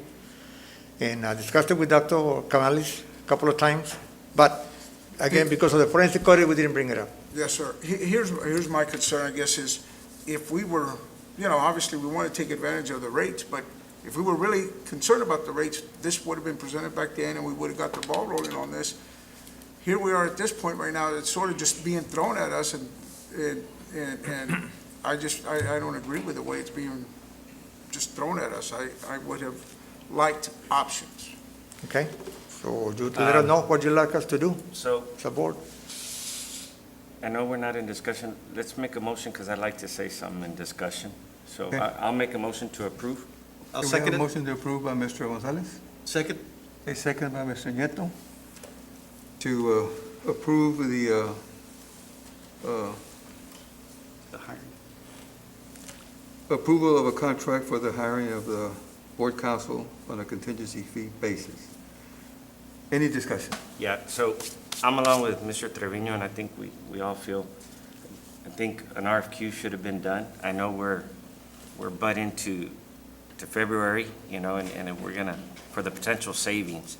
But I'd like to see in the future that this comes to us a lot sooner rather than later, so that we give everybody an opportunity to at least present. That's all I have to say on that. We will do that. What's the timeline on securing bond counsel? If the sale, and I have experience in the selling of bonds and seeing it in action for a school district. So what's the timeline securing bond counsel? If the sale's potentially on February 15th? So, I don't want to put Mr. Miller on the spot, but go ahead. He done work on it. So I don't know he the can tell you better. timeline. And I completely understand Mr. Trevino's concerns, and so I'm not trying to say this in any kind of way, except for that we've prepared a lot of documents for the transaction already. So the ball is kind of rolling, and I'm not saying somebody else couldn't step in and draft the documents. So one way to put, I don't really know how to answer the question except to say somebody could step in and draft the documents. I don't think that, I don't know how problematic it would be for another council to step in. But I would say that we've been following this process, and we've drafted the order that you voted on tonight. We've prepared all the documents to get ready for a sale, within the next few weeks. So from our perspective, we're ready to go and we've done what we've needed to do as bond counsel to get it to this point and to prepare for closing. So that's really the only input I have. Thank you very much, sir. Appreciate that. Thank you. It was, I understand that this item was talked about with previous administration. Yes. And when Mr. Sanchez brought it up to me, I said, we need to start it because of the low interest rates and to take advantage of where they are at. But I know that it was talked about with previous administration. Yes. I don't know why, Coach, I don't know why they didn't pursue, but given the situation with the market, I thought it would benefit the district. Now, as far as, I agree, the seeking the options of bond counsel, and But, having that option. Mr. Bickerstaff, when were you guys hired then? I mean, it seems like they were hired, they had all the paperwork, and now it's coming to approval? Go ahead. It's, we've been bond counsel for the district since 2015, and typically the way that that's worked is we've had an engagement agreement with you, and every time a bond transaction came up over the years, we were called to serve as bond counsel. Though the contract was not renewed each time. The one thing that has happened in the intervening years is the new legislation. And so that kind of brought to everybody's attention, we need to get a new contract. And so that's why we're here. I don't know how else to answer that, really. Oh, sorry. I guess it doesn't fall on yourself. Right. I mean, I'm understanding, is it an auto renewal then, Andres? Or I would have, again, like to have options and Yeah, be I able to understand. do RFQs or something. And we're not gonna take that away from your work, what you've done, Mr. Bickerstaff, but, Yeah. like Andrew said, in the future, We'll go for RFQs. yes. Yeah. On anything from this point on that was handled back with the other previous board members or whatever, anything coming up, I don't want any or just automatic renewals of being hit like this, because it's just. I understand. And if I could, Mr. Sanchez, you'll notice the agreement does, and I'm not doing a very good job of marketing here. You'll notice that the contract has a 30-day termination to it. So if you approve the agreement this evening, and we can help you get through this, if it's your desire, we can help you get through this transaction, and the contract can be terminated with 30 days notice. And I do hope you keep us in mind. Your next round, we'd love to be invited to apply to continue to serve you, but it's not a multi-year contract. So. Okay, I appreciate you stating that. Thank you. And we'll do that, Coach Trevino and Mr. Gonzalez will do that. Okay. So we have a motion and a second for the approval of a contract with this firm. Let's take it to a vote. Signify your approval, saying aye. And I'll call your name. Mr. Nieto. Aye. Mr. Trevino. Aye. Dr. Rodriguez. Aye. Mr. Los Santos. Aye. And Mr. Gonzalez. Aye. Motion carries. Thank you. Yes. Thank you. Thank you, sir. Item F, discussion and possible action for the board to consider approval of revisions to the Weslaco ISD compensation plan for fiscal year 2021-2022 to reflect substitute teacher daily rate and Director of Assessment and Accountability extra duty stipend. Dr. Valdez. Yes, our recommendation is that the board approve the substitute teacher daily rate that we're going to recommend. Our substitute teachers deserve an increase, and I know other local districts, neighboring districts have also moved forward with pay increases, and so we are asking for your approval on that, and then also a stipend for our Director of Assessment and Accountability, and we do have HR directors here available, should you have any questions. I move to approve. I second. Okay, we have a motion by Mr. Gonzalez to approve and a second by Mr. Nieto for the consideration of the approval of revisions to the Weslaco ISD compensation plan for the fiscal year 2021-2022 to reflect substitute teacher daily rate and Director of Assessment and Accountability extra duty stipend. Is there any discussion? Thank you for the information. I know it's a lot of work. Comparing the other school districts, I know we can't compete to those to the west that are twice the size of us, but for the Mid-Valley, I think this is a great step. All the documentation stating, starting January 24th and ending May of 26, and then we'll have to relook at what we want to do down the road. But again, thank you to both of you for your hard work and your staff. Thank you. Thank you. Yeah, thank you for bringing it to the table, because I know that was one of the biggest issues, and even substitutes, which are retirees and whatnot, were reaching out that they had no choice but to go to, of course, where the pay was higher, which was limiting a lot of our campuses with availability and pulling staff from all the different departments. So, this is really great that this finally got brought to the table. And trustees, as soon as we saw that in the last week and a half or so, we knew we wanted to stay competitive in our Mid-Valley market. So that's kind of what set the amounts, or what we're bringing to you to set the amounts. Thank you so much. Appreciate that. So it's a significant increase, the daily rates for a diploma or GED individual, $105, 60 hours or more of college, $120 a day. If you're degreed, $150, and certified, $180. So it does surpass our Mid-Valley market. Yeah.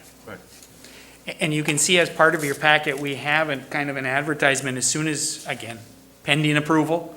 We want to get this rolled out tomorrow in the attempt, hopefully, that we can attract more individuals or get those that are in our system but that haven't filled out their applications completely, so we can try to bring them forward, because we've already scheduled another orientation for next Friday, the 28th of January. Doc, you sure I can eat sub? All right. Thank you. Thank you, guys. Thank you. Really. Sure. Thank you really for your appreciate it. diligence and attention to the matter. Do we have a hotline or not a hotline, but just somebody keeping track of that? Because I have been reached out by several people that have been, obviously now that they see the price increase or the pay increase now, they're trying to make phone calls or trying to get in touch with, but they're saying they're not being followed up on. One of our staff members that would be tracking the portal, just back in the building this week, had to be out last week for some days. Okay. And in addition to that, then our individual that's working with the substitutes has just been inundated. Okay. Just inundated with the numbers. So it's been a battle. But if they'll reach out, if they'll be patient, if they'll send emails even, Coach, we'll follow up and check on those that are asking and stuff. But we are working through it. But we realize, again, with short a staff member for a week that really monitors that portal, and then again, our one individual has just been inundated with calls. Right. On top of all the absences that we've had. But just to use this as a forum also, just today, we counted about 94 applications for substitutes that have come in. that are missing something. So the applications aren't complete. So anyone out there that's applied that sees this, this video, get in there and complete your application. That's the most important part. Usually that's the holdup. It's not so much that we don't have applicants, it's that they don't complete the process. Because there's so many things that they need to attach and so many questions to fill out. So what we do is we call them. Once we go through, like Mr. Buttermer was saying, the person there that does the brunt of that work, it's actually a few people in the office. But when you have that backlog also of having to find subs for campuses that are short, subs this week, it kind of ties us up. So we're having to do both. We're having to make sure that campuses have the support and then also contact those 94 people that need 1 or 2 documents that'll get them pushed through. So that's our goal this week, is to get those pushed through so that next Friday, we can have them all signed up and hopefully taking advantage of this new pay rate, should it pass. Thank you. Thank you. Very good, thank you. Yes. Any further questions? Okay, let's take it to a vote. Signify your approval by saying aye when I call your name. Mr. Nieto. Aye. Mr. Trevino. Aye. Dr. Rodriguez. Aye. Mr. Los Santos. Aye. And Mr. Gonzalez. Aye. Motion carries. Item G, discussion and possible action for the board to consider approval of a resolution regarding wage payments to district employees during district closing from January 4th, 2022 through January 7th, 2022 due to a spike in COVID-19 cases within the Weslaco ISD community. Dr. Valdez. Yes, so due to the spike in cases, in COVID cases, we had to shut down the school district and extend our winter break. So if you recall, January 5th, 6th, and 7th, students and majority of the staff were to report back to work. But due to the closure, now we're bringing forward, and administration recommends your approval of the resolution to pay regarding wage payments to pay our district employees for those days. We do have DEA local board policy for also premium pay as stipulated by that policy for non-exempt employees who were required to come in for emergency preparations in that case. So you have listed there below you the different departments that we did have some staff that needed to come in to prep. So we're asking for your recommendation. Make a motion to approve? We have a motion by Mr. Nieto. By De Los Santos. Go ahead, Mr. Los Santos. Second. And second by Mr. Nieto. We also have some updated information as far as the makeup days for staff, the making up of those days. That's correct, Dr. Valdez. And just this afternoon, we were contacted by TASB. They've been actually getting a whole lot of calls on this because we're not the only district that's been going through this. And so we were just informed that the resolution, while we indicated specific days that the staff was actually out, that the district was actually closed, that should we choose to, we could provide a time frame instead of specific days. So that if, and I spoke with Cheryl Hoover actually at TASB, and she said if this should happen again because of, in light of the current situation, if the board would like to provide instead a window, and that way you don't have to come back to resolution. You could just, through this resolution, for example, you could say from January 5th through, or yes, January 4th, thank you, Dan. From January 4th through May 27th, which is our last work day, then that would cover the entire time frame of this semester should this come up again and we need to shut down the district again. And they will not have to make up. Yes, and that's Those the good days. news is with this resolution, employees will not have to make up those days. The hourly employees, right? Yeah. Correct. And they'll still get paid. Correct. And any Hourly employees, and- no one will have to make up these days through this resolution. Exempt and non-exempt employees. That was verification through, with At TASB. 4:45 this afternoon, we received that final verification from them. Yeah, because I know that we had all discussed that if we have to shut down again, and it's for the safety of the students and the staff, that it would be all staff. Right.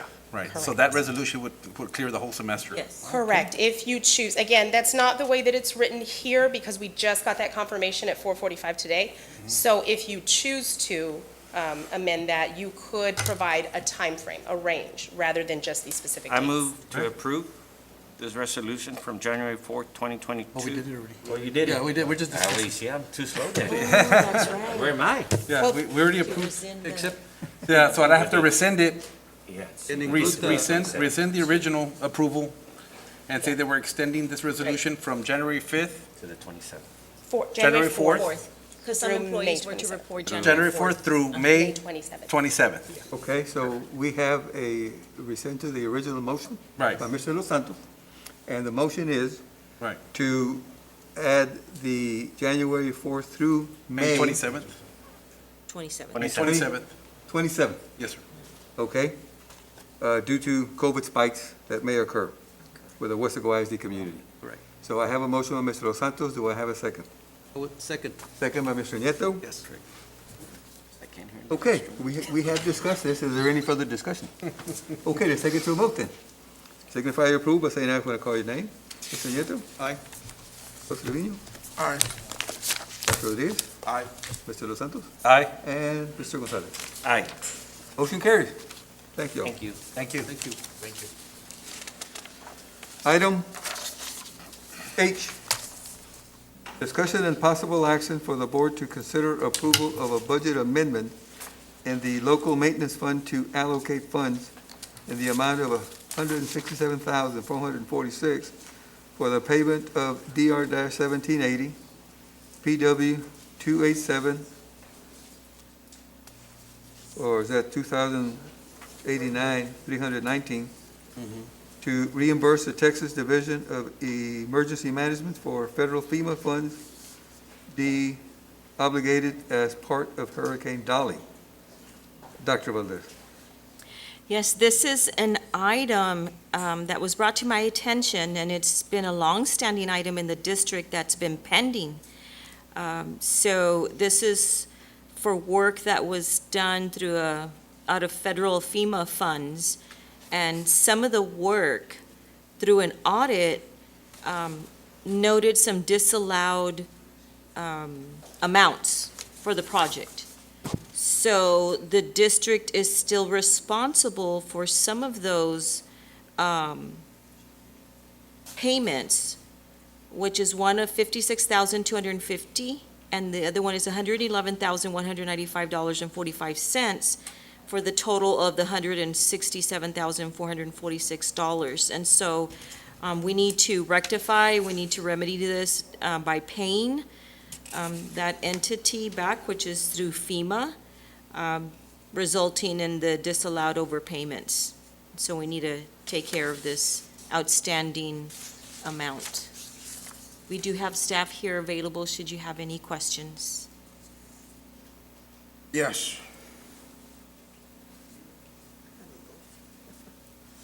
You know, on paper, this doesn't appear to be a big deal, but it is because it's a $167,466 mistake.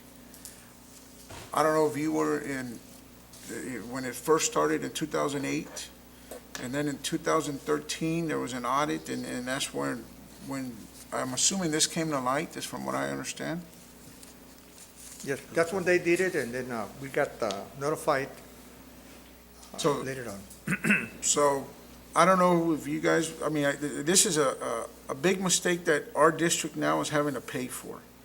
And obviously, we don't have the details, what job was done and what was overpaid, what wasn't overpaid. Do you have any of that Yeah, information? if you look at the third paragraph on the rationale, we explained when Hurricane Dolly happened, we needed to start cleaning up the district. So Risk Management Department at the time, somebody before Mr. De La Rosa, contacted a company to help us clean up. And the company came right away, started cleaning up, and took care of it. And at the time, I thought that company that had come, since I hadn't contacted them, they had come through part of the insurance program that we had. I found out about a year later that we received a check from the insurance company for a payment as part of that claim. And then I realized at that time that we're going to have to pay the contractor. And later on, we did a purchase order to the company, who is a buy-board vendor. But the buy-board has a process that when you do the purchase orders through the buy-board, You have to send it to the buy board sends it to the company. That way the purchase order becomes compliant with purchasing procedures of the co-op. We did not do that. And the PO was given to the risk manager at the time instead of sending it to the buy board ourselves. And we missed it. At the time when it happened, it was an emergency. We were trying to contact the company, and that's what happened. And this was back in 2008 when this occurred?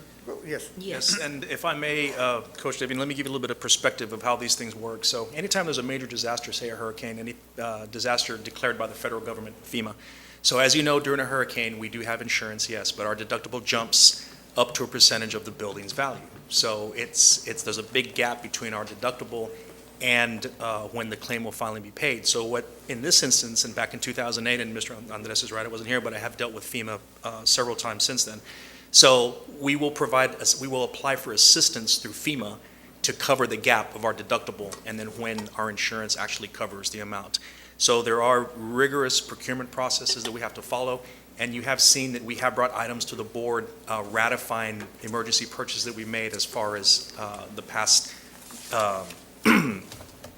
disasters that we've had. So again, back in 2008, there were approximately 20 what you call PWs, it's project worksheets. Out of those 20, they focused into these two and found out that this little part was deobligated because, as Mr. Andres Sanchez says, did not follow the correct purchasing procedures, through an oversight on the department. So again, the initial audit was in 2013. We got the findings, we appealed. We didn't hear anything else until 2017. Again, we've been appealing left and right.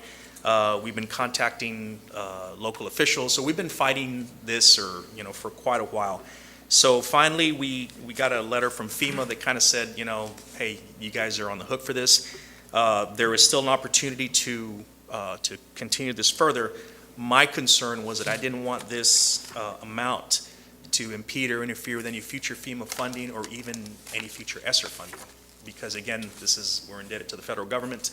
If we get placed in that black book, then, well, they may deobligate future funds or whole future funds. So based on the situation right now, we felt that, we'll just have to bring it to the board, bite the bullet, and move forward. Thank you, Thank Mike. you. What is, one question, what is the PA pilot? What is that program? Because I'm assuming if it happened in 2008, I was principal of Weslaco High School, so it says Weslaco High School there. Yes, that was again, the acronym the state used, pilot program for that project worksheet. So in this one right here, there was a Weslaco High School that, again, there was 100 and, this is for Weslaco High 11. School. I'm sorry, this is for airport, I'm sorry. The first one was airport. Airport and Weslaco High. 289 was Airport Elementary, and then 319 was Weslaco High School. So the company that went in and did some of the remediation work, that's what that was, Weslaco High School at the time. Okay. Dr. Valdez, I would like to request a workshop with Mr. La Rosa and just to review our insurances that we have in place, because I know some of these are tagged with exceptions to, hey, if we have a big name storm, we're not gonna cover your thing. I just wanna Okay. have a brief or, a review or a briefing or whatever it may be. Yes, so we can know add a what coach what we have in to, place. Sure. to the Just- workshop with the finance and the Insurance. insurance and the delinquent tax attorneys and the items that have been requested. So note. And you're noted focused on and- our property buildings. Yes. Okay. Yes, because of the deductibles, increase, just all those loopholes that obviously we're spending a lot of money with these insurances, and then something happens and we depend on them, and then they, oh, no, you don't, you didn't follow this, or what, just different things that occur. Dot our i's and cross our t's. Yes. Sure. Yes. And will do. that's actually coming up for renewal pretty soon, so. Okay. That'll work. Thank you. Thank you. Make a motion to approve? We have a motion by Second. Mr. Gonzalez and a second by Mr. Los Santos for the board to consider the approval of the budget amendment, local maintenance fund, to allocate the funds for the amount of $167,446, payment of DR $1,780 and PW $289,819 to reimburse the Texas Division of Emergency Management federal FEMA funds be obligated as part of the Hurricane Dolly. Any further discussion before we vote? Okay, take it to a vote. Signify your approval by saying aye when I call your name. Mr. Nieto. Aye. Coach Trevino. Aye. Dr. Rodriguez. Aye. Mr. Los Santos. Aye. And Mr. Gonzalez. Aye. Motion carried. Item I, discussion and possible action for the board to consider approval of a resolution designating Weslaco ISD as a Freeport tax exemption entity and ratifying board action taken November 16, 2021 regarding same. Dr. Valdez? Yes, in the November meeting, regular board meeting, the trustees approved the Weslaco ISD to become a Freeport tax exemption entity. The Weslaco Economic Development Corporation, EDC, has requested that the district approve a resolution in support of this designation. The resolution has been reviewed by legal counsel. Administration recommends that you approve the resolution designating Weslaco ISD as a Freeport tax exemption entity. Motion to approve? I Second. have a motion by Mr. De Los Santos and a second by Mr. Gonzalez for the approval of the resolution designating Weslaco ISD as a Freeport exemption entity, ratifying board action taken November 16, 2021 regarding same. Is there any discussion? Okay, take it to a vote. Signify your approval by saying aye when I call your name. Mr. Nieto. Aye. Costa Trevino. Aye. Dr. Rodriguez. Aye. Mr. Los Santos. Aye. Mr. Gonzalez. Aye. Motion carries. And item J, discussion and possible action for the board to consider approval of the annual comprehensive financial report, ACFR, for the fiscal year ended August 31, 2021. Dr. Valdez. The Texas Education Agency by law requires that all school districts in the state hire an independent auditor, a certified public accountant, to audit the financial statements and financial records for the school district annually. The audit has to be completed, approved by the board, and submitted to TEA. So we have until Friday, January 28th, 2022 to be compliant. We do have staff, Mr. Andres Sanchez, and the auditing firm. Administration recommends that the board approve the annual comprehensive financial report, ACFR, of Weslaco ISD for the fiscal year ended August 31st, 2021, as presented by the audit firm Carr, Riggs, and Ingram, CPAs and advisors. I make a motion to approve? Second. Okay, we have a motion by Mr. Los Santos and a second by Mr. Gonzalez to approve the annual comprehensive financial report, ACFR, for the fiscal year ended August 31, 2021. Is there any discussion? Okay, let's take it to a vote then. Signify your approval by saying aye when I call your name. Mr. Nieto. Aye.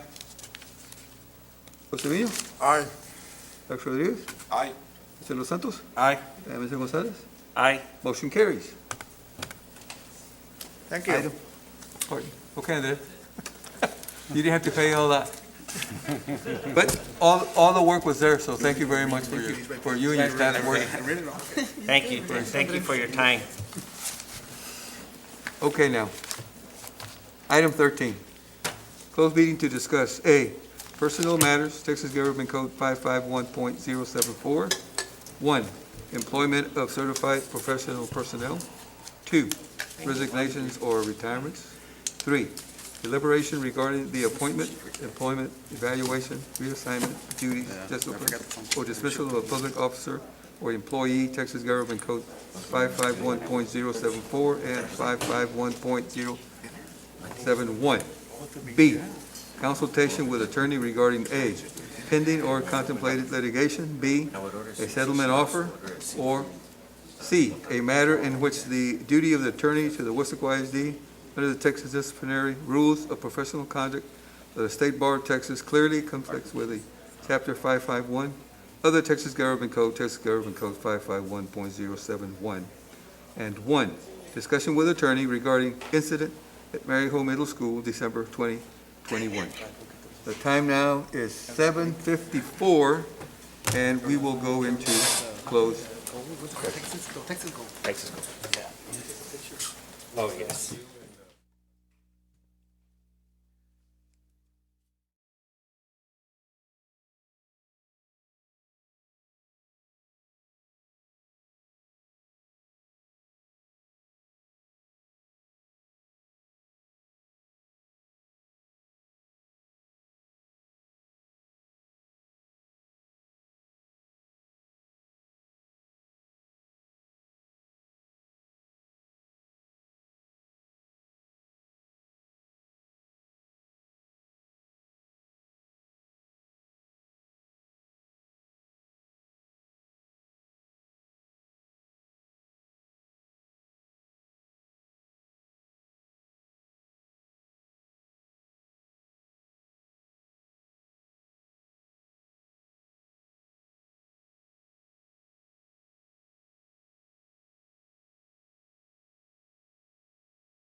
you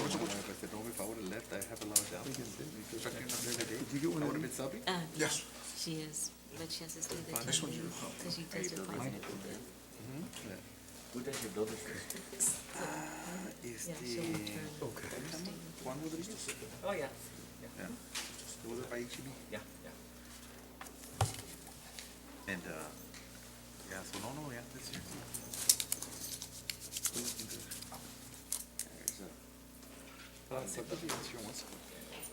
Good thing they don't have the deeds ready. They don't have the deeds ready. It's the one on Mount 11